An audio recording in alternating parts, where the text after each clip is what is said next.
میں حیرت بھری نظروں سے بابر کے چہرے کی طرف دیکھنے لگی۔ بابر نے مجھے اپنی طرف متوجہ پایا تو ہنستے ہوئے پوچھا، میرے چہرے کی طرف کیا دیکھ رہی ہو؟ جلدی سے ناشتہ کرو، جلدی سے ناشتہ کرو، مجھے تو اب بھوک ہی نہیں لگ رہی تھی، مگر مجبوراً ناشتہ کرنے لگی۔ میں ابھی ناشتہ ہی کر رہی تھی کہ بابر نے ناشتہ مکمل کر لیا اور ہاتھ صاف کر کے بیڈ سے ٹیک لگا کر لیٹتے ہوئے کہا، آج کے دن تمہیں کمرے سے باہر نکلنے کی ضرورت نہیں ہے۔ اگر اشد ضرورت کے تحت بھی کمرے سے باہر جاؤ تو کسی اجنبی خاتون سے باتیں کرنے کی ضرورت نہیں ہے، اور نہ ہی کسی پر ترس کھا کر اسے کمرے میں لے کر آنا۔ اماں کو یہ سب باتیں اچھی نہیں لگتی اور مجھے بھی پسند نہیں ہے۔ بابر نے مجھے سمجھاتے ہوئے کہا، آج کل کا وقت اور حالات بھی تو ایسے ہی ہیں، کسی اجنبی پر اعتبار کرنا ممکن نہیں ہے۔ اس لیے بابر مجھے سمجھا رہے تھے۔ میں نے اقرار میں سر ہلا دیا۔ میں اور بابر دیر تک باتیں کرتے رہے، پھر بابر نے کپڑے چینج کیے اور گھر سے باہر جانے کے لیے تیار ہو گئے۔ کمرے سے باہر نکلنے سے پہلے بابر نے مجھ سے کہا کہ برآمدے میں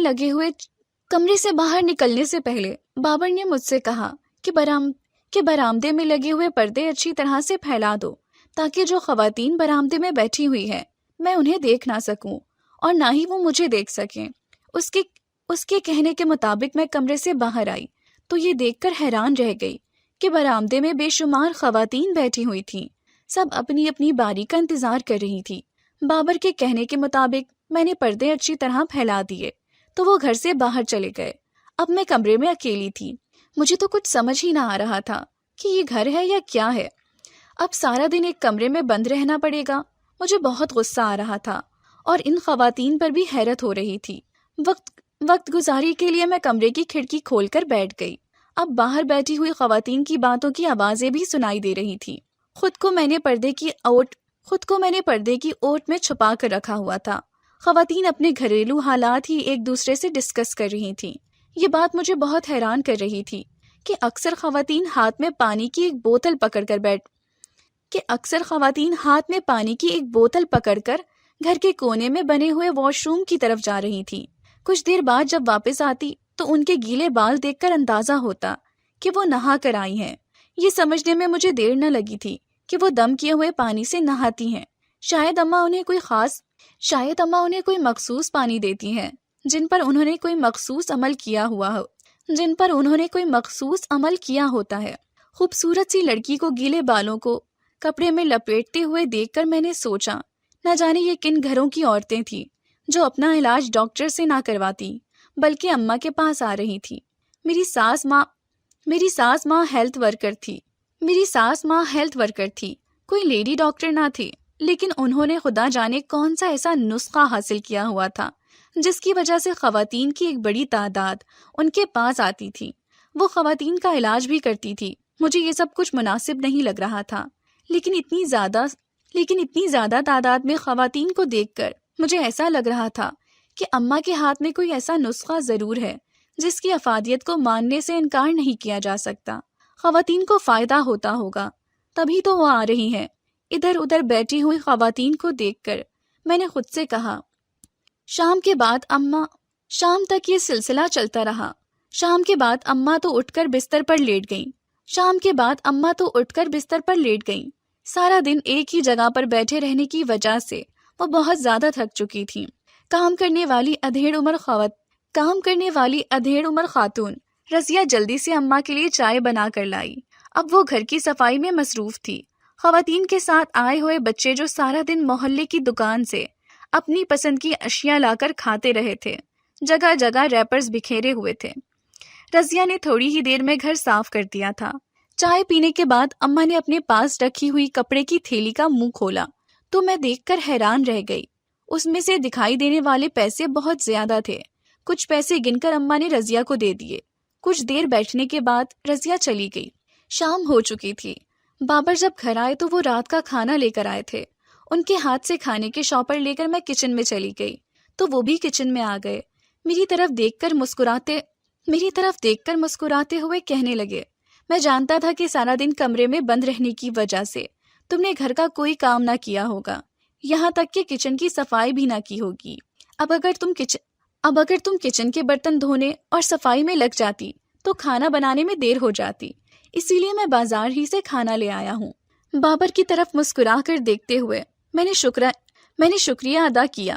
کھانا کھانے کے بعد تو اماں اپنے کمرے کا اماں نے اپنے کمرے کا رخ کر لیا تھا، کیونکہ وہ اب آرام کرنا چاہتی تھی۔ صبح انہوں نے اپنی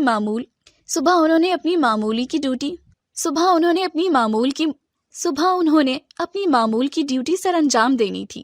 مجھے اس بات کا اندازہ ہو رہا تھا کہ اماں بہت زیادہ محنت کرتی ہیں۔ اپنے کمرے میں آ کر میں نے بابر کی طرف دیکھتے ہوئے سنجیدگی سے کہا کہ اب آپ اچھی نوکری کر رہے ہیں، اپنی اماں سے کہہ دیں کہ وہ آرام کیا کریں۔ اس عمر میں انہیں آرام کی ضرورت ہے۔ آرام کرنا تو دور کی بات، وہ اتنی محنت کرتی ہیں کہ میں کبھی سوچ بھی نہیں سکتی۔ پورا ہفتہ وہ اپنی ڈیوٹی سر انجام دیتی ہیں، گلی گلی اور محلوں میں پھرتی رہتی ہیں۔ ہفتے میں ایک دن آرام کا ہوتا ہے، اس دن بھی وہ آرام نہیں کرتی۔ اب تو ان کے سر پر کوئی ذمہ داری بھی نہیں ہے۔ آپ ان سے کہہ دیں کہ وہ اب نوکری چھوڑ دیں۔ میری بات سن کر بابر پریشان اور دکھی دکھائی دینے لگے تھے۔ ایک لمبا سانس لیتے ہوئے بے بسی سے کہا، اماں میری بات نہیں سنتی۔ میں ان سے کتنی بار کہہ چکا ہوں کہ اس عمر میں انہیں آرام کی ضرورت ہے، لیکن وہ تو اب بھی صرف کام کرنا چاہتی ہیں۔ بابر کو تسلی دیتے ہوئے میں نے کہا، انہیں اب کام کرنے کی عادت پڑ چکی ہے، اسی لیے وہ گھر پر آرام نہیں کرنا چاہتی اور کام کرنا چاہتی ہیں۔ آپ انہیں کام کرنے سے منع نہ کریں، صرف ان سے یہ کہہ دیں کہ وہ اپنے سر پر ذمہ داریاں کم کر دیں۔ میری بات سن کر بابر مسکرانے لگے اور ہنستے ہوئے کہا، تم ٹھیک کہہ رہی ہو، میں انہیں سمجھانے کی کوشش کروں گا۔ ابا کی وفات کے بعد انہوں نے ہم سب کا بہت خیال رکھا ہے۔ میرے دادا اور دادی بہت بوڑھے تھے، اماں نے ان کی بھی بہت خدمت کی ہے، ان کی ہر ضرورت کا خیال رکھتی تھیں، کبھی انہیں یہ احساس نہ ہونے دیا کہ وہ ان کی بیٹی نہیں بہو ہے۔ اس لیے تو اب وہ آرام سے بیٹھ نہیں سکتی۔ صبح سویرے ہی اماں اپنی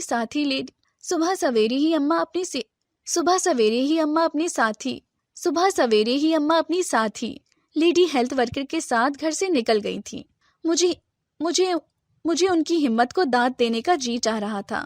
وہ واقعی ہی بہت محنتی عورت تھیں، میں نے کبھی انہیں تھکاوٹ کا شکار نہ دیکھا۔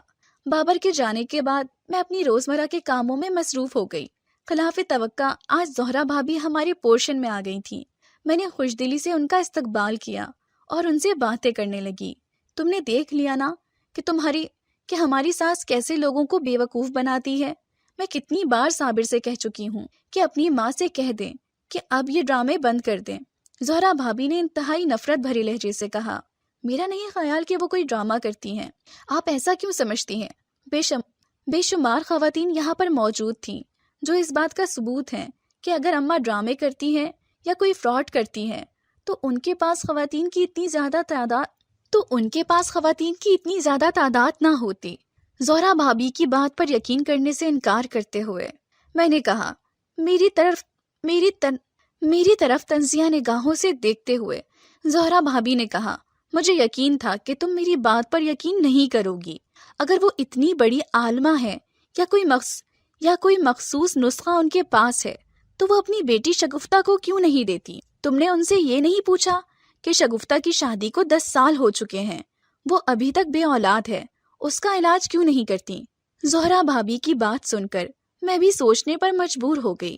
یہ بھی حقیقت تھی کہ اماں کی اپنی اکلوتی بیٹی اولاد جیسی نعمت سے محروم تھی، تو وہ اس کا علاج کیوں نہیں کرتی؟ مجھے خاموش دیکھ کر زہرا بھابھی ہنسنے لگی اور ہنستے ہوئے کہا، اب اگر تمہیں کچھ سمجھ نہ آئے تو پھر تمہاری عقل پر افسوس ہی کیا جا سکتا ہے۔ یہ کہہ کر وہ چلی گئی۔ میں سارا دن ان کی کہی گئی باتوں کے بارے میں سوچتی رہی۔ مجھے تو کچھ سمجھ ہی نہ آ رہا تھا۔ شام سے کچھ پہلے اماں کی واپسی ہوئی۔ میں سارا دن ان کی کہی گئی باتوں کے بارے میں سوچتی رہی۔ مجھے تو کچھ سمجھ نہ آ رہا تھا۔ شام سے کچھ پہلے اماں کی واپسی ہوئی تو میں نے انہیں جلدی سے چائے بنا کر دی۔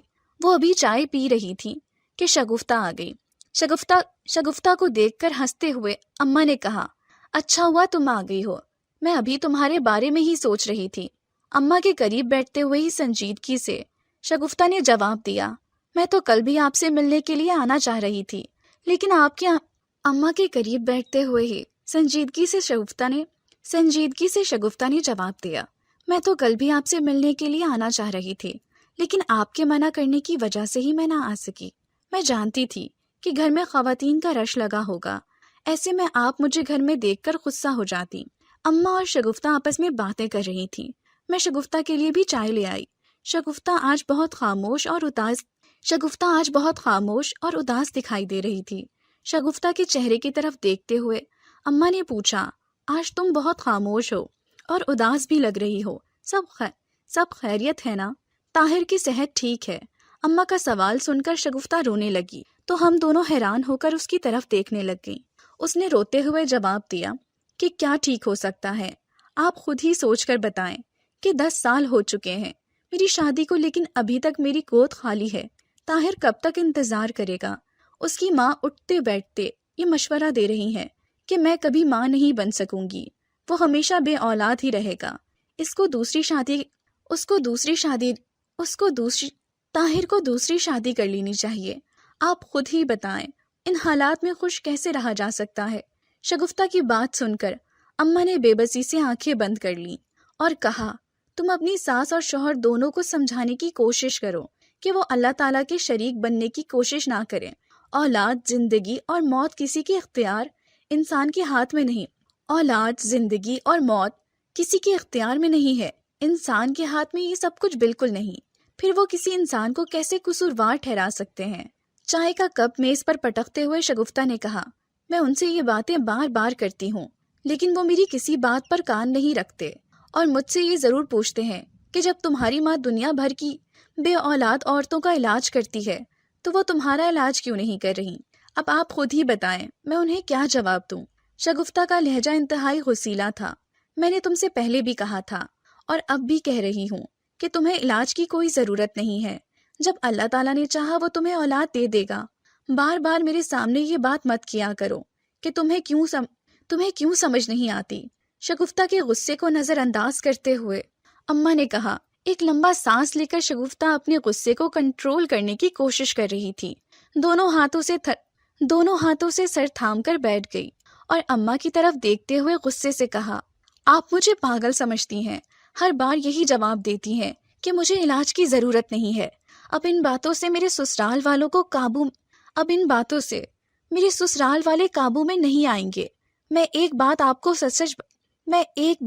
سچ سچ کہہ رہی ہوں، اگر طاہر نے دوسری شادی کر لی تو میں خودکشی کر لوں گی، لیکن آپ کے گھر واپس نہیں آؤں گی۔ میں نہیں جانتی کہ آپ کو مجھ سے کیا دشمنی ہے، کس چیز کا بدلہ مجھ سے لے رہی ہیں۔ اب تو میری ساس یہ کہتی ہے کہ تمہاری ماں ڈرامے کرتی ہے، لوگوں کو دھوکہ دیتی ہے، ساری زندگی حرام پیسے کما کر اپنے بچوں کو پالا ہے۔ آپ خود ہی بتائیں کہ میں ان کی یہ باتیں کیسے برداشت کروں؟ شگفتہ نے انتہائی تکلیف اور دکھی لہجے سے کہا، تمہیں ان کی کوئی بات برداشت کرنے کی ضرورت نہیں ہے۔ اگر وہ تمہیں برا بھلا کہیں تو منہ توڑ جواب دے دیا کرو، لیکن میرے بارے میں وہ جو بھی باتیں کرتے ہیں انہیں کرنے دو، مجھے کوئی فرق نہیں پڑتا۔ اماں نے لاپرواہ انداز سے کہا۔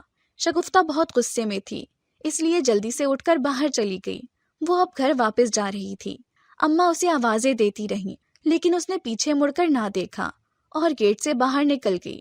اسے گیٹ سے باہر جاتے دیکھ کر اماں نے افسوس بھرے لہجے سے کہا، ایک تو یہ لڑکی بہت زیادہ جذباتی ہے، ہر وقت ہی غصے میں رہتی ہے۔ کتنی بار کہا ہے کہ آرام سے بیٹھا کرو، سوچ سمجھ کر جواب دیا کرو، لیکن یہ تو ہوا کے گھوڑے پر سوار رہتی ہے۔ دکھی نگاہوں سے گیٹ کی طرف دیکھتے ہوئے اماں نے کہا، انہیں شگفتہ کے اس طرح چلے جانے پر بہت افسوس ہو رہا تھا۔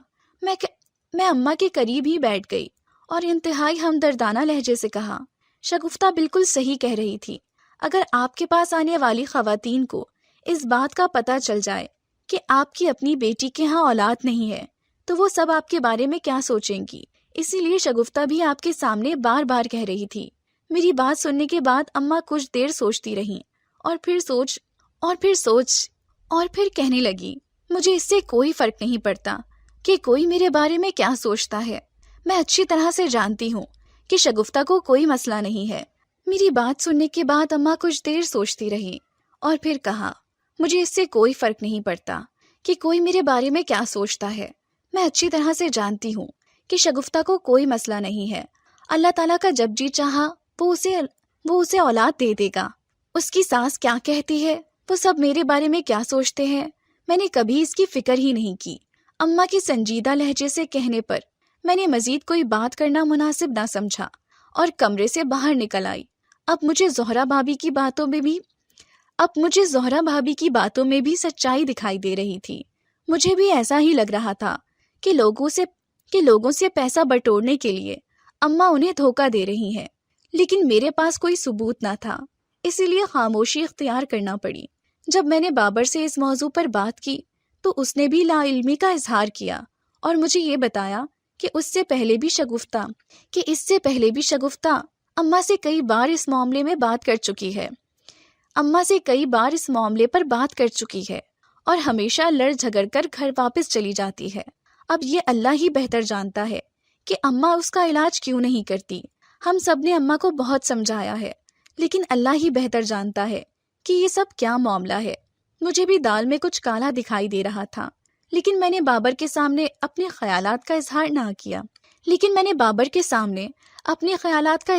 کیا۔ دل ہی دل میں نے یہ فیصلہ کر لیا تھا کہ میں اس راز کی حقیقت کے بارے میں جاننے کی کوشش ضرور کروں گی، اور پھر میں نے اس پر عمل کرنا بھی شروع کر دیا۔ اماں کی غیر موجودگی میں میں نے اماں کے کمرے کی تلاشی لی، لیکن مجھے وہاں کوئی خاص چیز نہ ملی کیونکہ ان کے کمرے کی الماری بند تھی اور اسے تالا لگا ہوا تھا۔ مجھے اس بات کا یقین تھا کہ اس کی چابی اماں کے پاس ہی ہوگی۔ اس بند الماری میں کیا رکھا ہوا تھا اس کا مجھے ہرگز بھی علم نہ تھا۔ اپنے کمرے کی الماری کی چابی سے میں نے اماں کی الماری کھولنے کی کوشش کی، لیکن کوئی کامیابی حاصل نہ ہوئی۔ مایوس ہو کر میں اپنے کمرے میں آ گئی۔ مجھے یقین تھا کہ اگر میں اس الماری کو کھولنے میں کامیاب ہو جاتی تو اماں کی حقیقت کے بارے میں پتہ چل جاتا، وہ لوگوں سے فراڈ کر رہی تھی یا سچ میں ان کے پاس کوئی علم تھا۔ میں نے ہمت نہ ہاری اور اب کسی ایسے موقع کی تلاش میں تھی جہاں اس الماری کی چابی میرے ہاتھ میں لگ جائے اور میں حقیقت کے بارے میں جان سکوں۔ شگفتہ 2 دن تک ہمارے گھر نہ آئی، وہ اماں سے ناراض ہو کر گئی تھی۔ 2 دن کے بعد اماں جب اپنی ڈیوٹی سے واپس لوٹی تو انہوں نے فون کر کے شگفتہ کو گھر آنے کے لیے کہا۔ تھوڑی دیر بعد ہی شگفتہ ہمارے گھر آ گئی، لیکن پچھلی بار کی طرح اس بار بھی بہت پریشان اور اداس تھی۔ اماں نے اس سے کچھ بھی نہ پوچھا، لیکن وہ خود ہی اپنے گھریلو حالات کے بارے میں بتانے لگی۔ اب اس کی ساس جلد سے جلد اس کے شوہر کی دوسری شادی کرنا چاہتی ہیں تاکہ وہ اسے خوش دیکھ سکیں، تاکہ وہ اپنے بیٹے کو خوش دیکھ سکیں۔ شگفتہ نے اب پہلے کی طرح ہنسنا اور بولنا بھی چھوڑ دیا تھا۔ وہ اس سب کا قصوروار اماں کو سمجھ رہی تھی۔ بات بات پر اماں سے لڑتی اور رونے لگ جاتی تھی۔ اس کی حالت دیکھ کر ہی اندازہ لگایا جا سکتا تھا کہ وہ اس وقت ذہنی طور پر کن حالات سے گزر رہی ہے۔ اس لیے اماں کی کسی بات کا برا نہ منا رہی تھی اور نہ ہی اسی لیے اماں اس کی کسی بھی بات کا برا نہیں مان رہی تھی اور نہ ہی اسے کچھ کہہ رہی تھی۔ وہ روتے ہوئے اپنی دل کی بھڑاس نکالتی رہی اور پھر تھوڑی دیر کے بعد اٹھ کر اپنے گھر واپس چلی گئی۔ اس کے جانے کے بعد اماں نے بے بسی سے اپنا سر تھام لیا۔ ان کی آنکھوں سے آنسو بہہ نکلے تھے جنہیں وہ مجھ سے چھپانے کی کوشش کر رہی تھی۔ ان کے قریب بیٹھ کر میں نے انہیں تسلی دیتے ہوئے کہا کہ آپ کیوں پریشان ہو رہی ہیں؟ وہ اس وقت شدید پریشان تھی، اسی لیے آپ سے لڑ جھگڑ کر واپس چلی گئی ہے۔ اماں نے اپنا چہرہ کپڑے کی مدد سے صاف کیا اور بے بسی سے میری طرف دیکھتے ہوئے کہا، کیا ایسا ممکن ہے کہ کوئی ماں اپنی بچی کی خوشیاں نہ چاہتی ہو؟ میں بھی یہی چاہتی ہوں کہ میری بیٹی اپنے گھر میں بہت خوش رہے اور پرسکون زندگی گزارے۔ لیکن وہ تو خود ہی پرسکون نہیں رہنا چاہتی. تم ہی بتاؤ کہ میں کیا کروں. اماں کے لہجے میں دکھ بول رہا تھا جسے میں نے محسوس کر لیا تھا، اس لیے جلدی سے کہا، اس بات کا مجھے یقین ہے کہ آپ انہیں خوش دیکھنا چاہتی ہیں. وہ بھی اس بات کو سمجھتی ہیں کہ آپ کو ان سے کوئی دشمنی نہیں ہے، لیکن بات پھر وہی ہے کہ آپ لوگوں کا علاج کرتی ہیں. آپ کی وجہ سے لوگوں کے گھروں میں خوشیاں ہیں، تو آپ کی بیٹی خوشیوں سے کیوں محروم ہے؟ آپ اس کا علاج بھی کر دیں، آپ اس کا علاج بھی کر دیں. میں نے اماں کی طرف دیکھتے ہوئے سنجیدگی سے کہا. میری بات سن کر وہ بے بسی سے میری طرف دیکھنے لگی اور مسکراتے ہوئے کہا، جب کوئی انسان اختیار رکھتا ہے تو اس کی یہی خواہش ہوتی ہے کہ وہ سب سے زیادہ اپنے گھر والوں کو آسانی عطا کرے. عام انسانوں کی طرح میں بھی یہی چاہتی ہوں کہ میری بیٹی اور بیٹا دونوں زندگی میں کامیاب رہیں، کبھی کوئی مسئلہ یا تکلیف ان کے قریب نہ آئے. لیکن یہ سب معاملے اللہ کے ہاتھ میں ہیں، میرے اختیار میں کچھ نہیں ہے. اماں کی بات سن کر میں حیرت بھری نظروں سے ان کی طرف دیکھنے لگی اور ان سے پوچھا کہ آپ کے پاس تو اختیار موجود ہے، اللہ تعالیٰ نے آپ کے ہاتھ میں شفا رکھی ہے، تو پھر آپ اس اختیار کو اپنے گھر میں کیوں نہیں استعمال کر رہی؟ آپ کے پاس اگر کوئی ہنر ہے، کوئی نسخہ ہے تو اسے سب سے پہلے اپنے گھر والوں کے لیے استعمال کریں. لیکن یہ تو اچھی بات نہیں ہے کہ آپ کے گھر میں اتنا بڑا مسئلہ کھڑا ہو چکا ہے، آپ کو اس کی کوئی پرواہ نہیں، اور آپ اب بھی دوسروں کے علاج پر متوجہ ہیں اور اپنی بیٹی کو نظر انداز کر دیا ہے. ذہن میں آ جانے والے تمام سوالات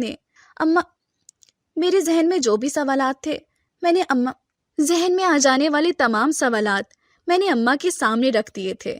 سر جھکائے اماں کچھ دیر خاموش بیٹھی رہیں. جب انہوں نے سر اٹھا کر دیکھا تو میں بھی حیرت زدہ رہ گئی. ان کی آنکھوں میں آنسو بھر آئے تھے، ان کی آنکھیں آنسوؤں سے تر تھیں، ان کی آنکھوں سے آنسو بہہ رہے تھے.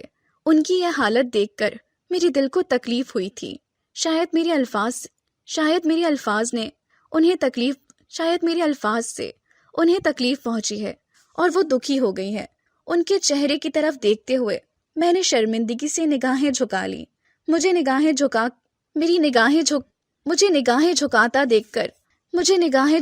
دیکھ کر وہ تھوڑا سا مسکرائیں اور میری طرف دیکھ کر کہنے لگی، تم نے جو کچھ کہا بالکل ٹھیک کہا ہے، اس میں کچھ بھی غلط نہیں ہے. مجھے سب سے پہلے اپنے گھر کو دیکھنا چاہیے، لیکن تمہیں شاید علم نہیں ہے کہ میں کتنی مجبور ہوں. میرے ہاتھ بندھے ہوئے ہیں.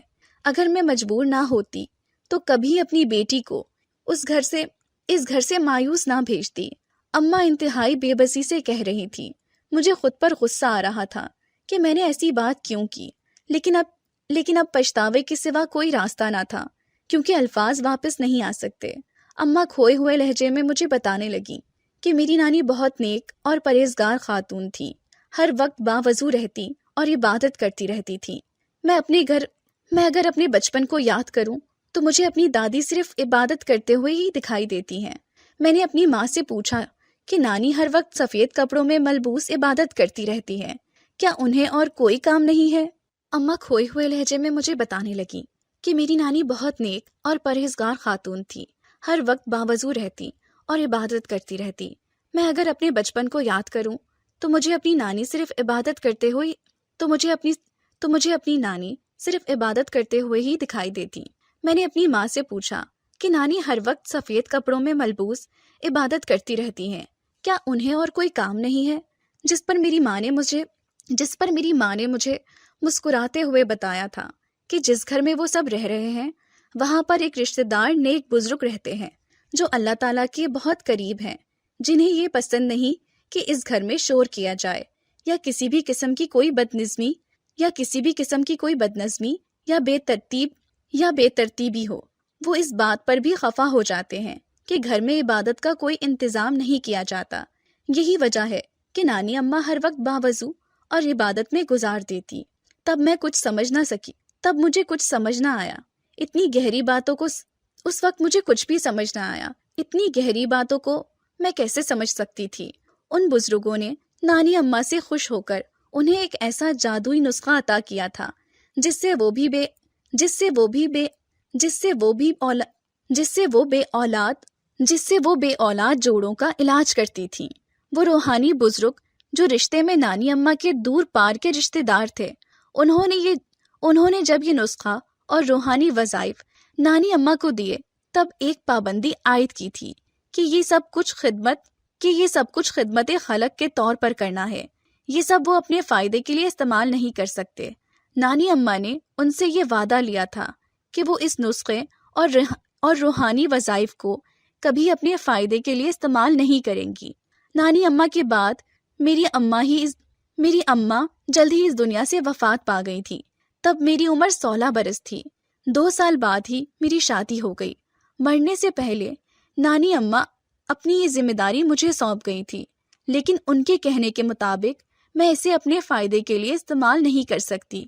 تو پھر تم خود ہی بتاؤ کہ میں شگفتہ کا علاج کیسے کر سکتی ہوں، جبکہ میں نے وعدہ کیا ہوا ہے کہ اس سے صرف دکھی انسانیت کی ہی خدمت کرنی ہے۔ اماں کے لہجے میں بے بسی تھی۔ اب مجھے احساس ہو گیا تھا کہ وہ نوکری کیوں نہ چھوڑ رہی تھی، کیونکہ وہ اپنی محنت سے اپنی زندگی گزار رہی تھی، ہاتھ پر ہاتھ رکھ کر کچھ نہ کر سکتی تھی۔ مجھے اپنے آپ سے شرمندگی محسوس ہو رہی تھی کہ میں نے ان کے بارے میں کیا کچھ غلط سوچا، جبکہ وہ تو انتہائی نیک اور شریف عورت تھیں۔ مجھے آپ کی مجبوری سمجھ آ گئی ہے، لیکن آپ شگفتہ کی ماں ہیں، اس کے لیے دعا تو کر سکتی ہیں اور اسے اپنی مجبوری کے بارے میں بھی تو بتا سکتی ہیں۔ میں نے مشورہ دیتے ہوئے کہا میں نے اسے کئی بار سمجھانے کی کوشش کی ہے، لیکن اسے میری بات سمجھ نہیں آتی۔ لیکن تم نے ٹھیک کہا کہ میں اس کے لیے دعا کروں۔ میں اس کے لیے ہر وقت دعا کرتی ہوں۔ مجھے امید ہے کہ اللہ تعالیٰ جلد ہی اس کی امید پوری کر دے گا، اگر وہ صبر کرے گی اور اللہ تعالیٰ سے مدد مانگے گی۔ لیکن وہ تو بہت بے صبری ہے، لڑنے مرنے کے لیے تیار ہو جاتی ہے۔ اپنی ساس کی اصل حقیقت جاننے کے بعد میرے دل میں ان کا مقام اور بڑھ گیا تھا۔ اب میں بھی جی جان سے ان کی خدمت کرتی تھی اور کوشش کرتی تھی کہ انہیں میری طرف سے کوئی تکلیف نہ ہو۔ ایک روز شام کے وقت شگفتہ گھر داخل ہوئی تو بہت خوش دکھائی دے رہی تھی۔ جلدی سے آگے بڑھ کر اماں کے گلے سے لگ گئی اور زاروں قطار رونے لگی۔ وہ بار بار اماں سے معافی مانگ رہی تھی اور شرمندہ بھی ہو رہی تھی۔ بہت مشکل سے اسے چپ کروایا تو اس نے انتہائی شرمگین مسکراہٹ چہرے پر انتہائی شرمیلی سی مسکراہٹ چہرے پر سجاتے ہوئے بتایا کہ وہ ماں بننے والی ہے۔ اماں تو خوشی سے شکرانے کے نوافل ادا کرنے لگی۔ شگفتہ بہت خوش تھی۔ مجھے اماں کی بات یاد آ رہی تھی کہ اللہ تعالیٰ اس کی امید ضرور پوری کرے گا۔ صرف اللہ تعالیٰ سے ہی امید رکھنی چاہیے۔